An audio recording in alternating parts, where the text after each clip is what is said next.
Your time is now. That's right. Your time is now. You waited long enough. You thought about it, your dreams, your goals, what you want to do, coulda, shoulda, woulda. Someday maybe I will. No, your time is now. It's not yesterday. And that's a sad song. Is one of the, in fact, I heard this week that Yesterday by Paul McCartney is the most covered song in world history. Yesterday, all my troubles seem so far away, but now it looks like they're here to stay. That's so negative. It's so sad. But your day is today. It's not yesterday. Break down the barriers. Let's think about this. I know life get busy and I know life could get tough and I know we make excuses. We all do.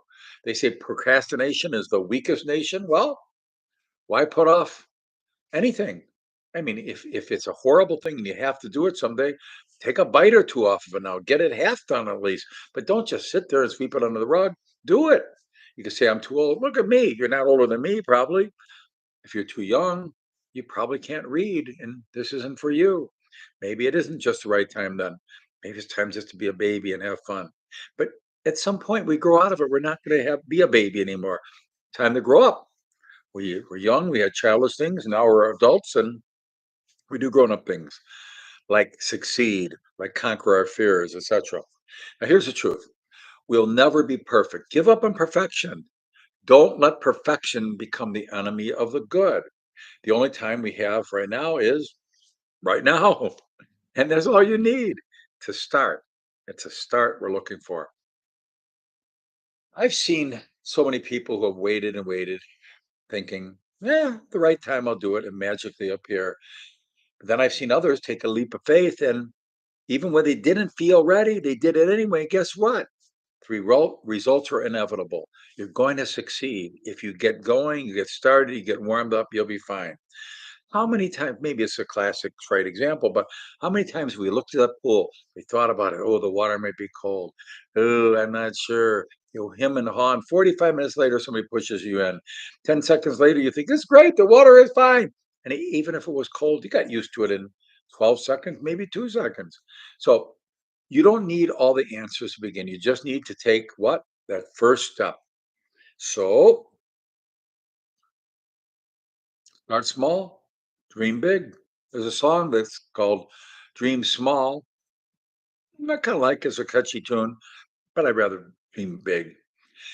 Every big achievement starts with a single step, as we know. So whether it's writing that first page of your book, or whether it's reaching out to somebody for guidance, or admitting we're wrong, or asking for forgiveness, or to forgive somebody else, take that first step. Just say it. Your heart and your mind will follow your words. Yes, I am ready, you could say, and that step matters. So let's go to a good book and read from Ecclesiastes 11, I think chapter 11, verse 4. Whoever watches the wind will not plant. Whoever looks at the clouds will not reap. Don't look for perfection. Perfection is the enemy of the good. Not that God, who's perfect, is our enemy, but becoming a perfectionist and holding back on doing good until we get the perfect. Not going to happen. We'll never be perfect in this world, but we serve one who is perfect. So don't wait for the perfect conditions.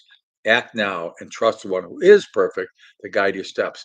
Scripture says the steps of a righteous person are ordered of the Lord. So trust it, believe it, and take those steps, not through your righteousness, but through the righteousness of the Lord. You don't even have to be righteous. Just plead the righteousness of Christ and take those steps. So, what's your first step going to be? Decide today. Do it without excuses. Write it down. Commit to it. You don't have to have it all figured out. Just choose one thing to focus on and the rest will follow. It will. So I'd love to know what's the one thing that you've been putting off? What's the one thing you've been procrastinating? Write it down in the comments. Share it. Let us see. Maybe others have the same thing. It might encourage you to say, hey, misery loves company. We could commiserate together. We both have the thing we're procrastinating. Well, guess what? Both of you stop it and start today. Listen, I was procrastinating doing this video. I thought I could do it later. I could do it tomorrow. I already did one earlier today. So I didn't procrastinate. I did it. And here it is. And you're watching it and hopefully benefiting from it.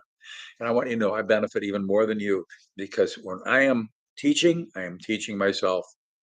My time is now. See, I was going to say your time, but it's your time and my time. Not tomorrow, not next year, but today, self and people watching. Take that first step, and I promise you'll be amazed at what God could do through you. And keep repeating this phrase: I can do all things through Christ who strengthens me. I can do all things through Christ who strengthens me. I can and will do all things through Christ who strengthens me. I'm Jerry McLaughlin. Thanks for watching.